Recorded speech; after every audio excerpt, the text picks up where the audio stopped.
Hi everyone, so in this lesson we're going to understand GDP as a measure of standard of living. It's one of our key economic indicators, and we'll also look at GDP per capita, the advantages of using these measures as well as some of the limitations that they possess. Firstly, let's break down this term. So this term gross domestic product, what does it mean? Well, gross of course means total.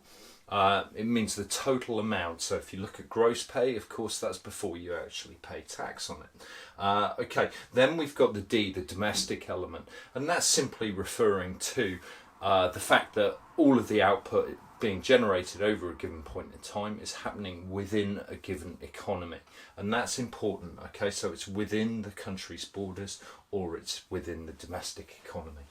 And finally, the P, the product, it's the output, it's the production of goods and services in essence. So here we go, the total value of everything produced in a given period. It's very, very straightforward to understand, and that's a clear advantage in actually using this as both a comparison tool and a means of actually estimating and forecasting economic growth and performance there.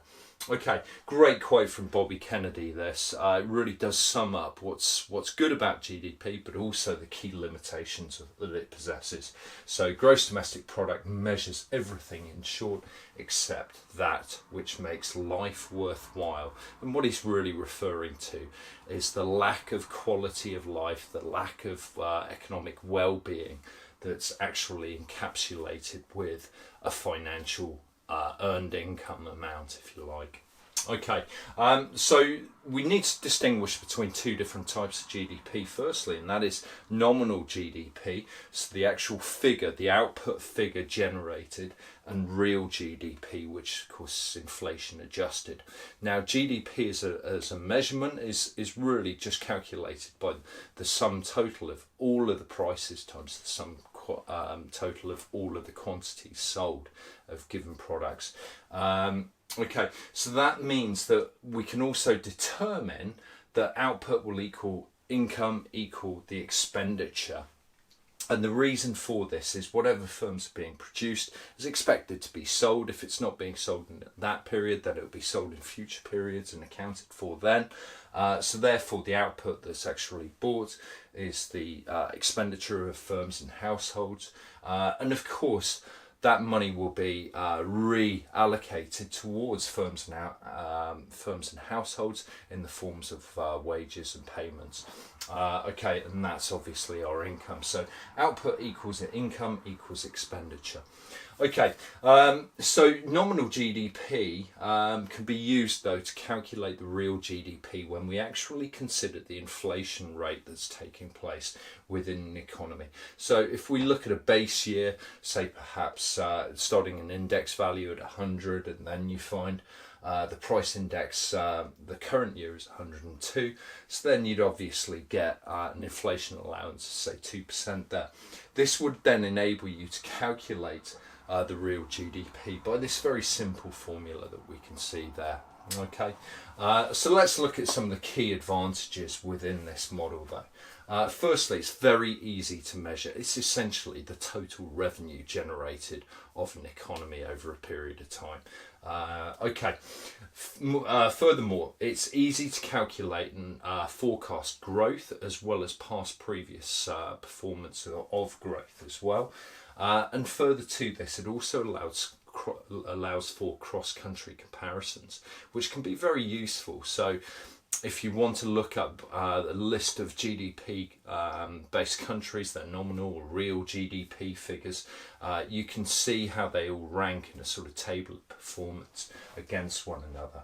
And the way in which this is done is by putting it in standardized currency, so that it's usually, of course, in dollars, as what tends to be the reserve currency of the world. And further to this, the comparisons are aided by the use of purchasing power parity, which obviously considers the actual purchasing power or the cost of living allowance of GDP figures. So for instance, living in LEDCs tends to be a lot cheaper than living in MEDCs, and that therefore helps to actually understand how far your money will go within a given economy. Okay, there are some problems though with GDP as a measurement. Firstly, unpaid work. Okay, so a lot of work does actually go unnoticed by this GDP figure.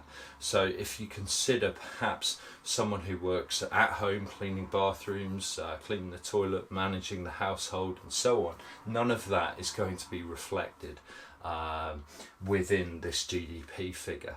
But yet if they went to work and had paid work, then of course that would be allocated within this.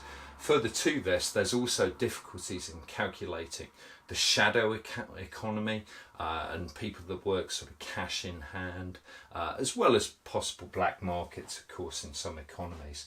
Okay, regional variations as well, and we don't get to understand them with this measure of GDP, so we don't really understand what is taking place on a regional basis until we start breaking down those figures and actually looking at countries in more detail. Then we've got the actual distribution of income that's taking place within the economy, and as countries initially become richer, there's likely to be a big increase in inequality, for instance. Then there's concerns regarding any imbalances between consumption and investment, and again you need to break down these figures to understand what is actually taking place between consumption and investment. Okay, so for instance, China's growth has been much criticised in recent times because it's been so heavily reliant upon state-generated investment. Then there's the possibility of negative externalities, congestion, pollution. So this can also pose problems as well for an economy and isn't accounted for here because we just get that financial numerical amount. What about our actual spending power, of course? And we don't know how that actually performs within an economy as we look at one given figure. It's not until we actually consider the purchasing power parity element and those inter-country comparisons that we get some sort of grasp on this.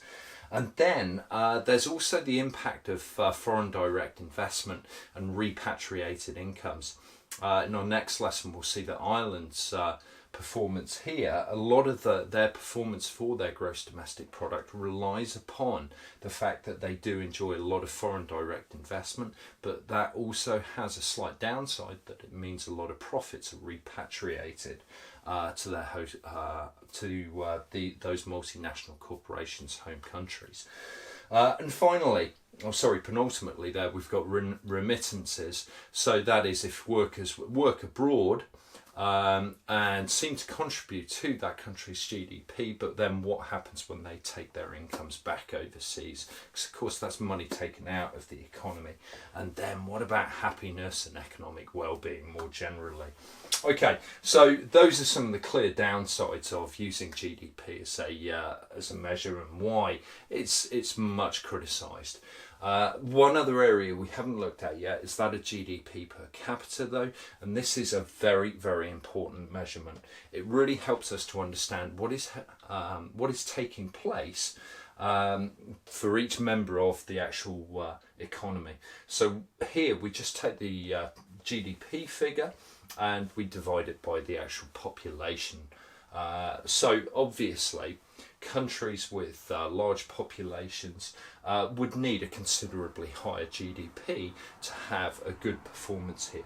So if you look at China as an example here, you'll see China, can be measured as being the second largest economy in the world presently, but when you break down their GDP per capita, they don't perform anywhere near the top 10 there.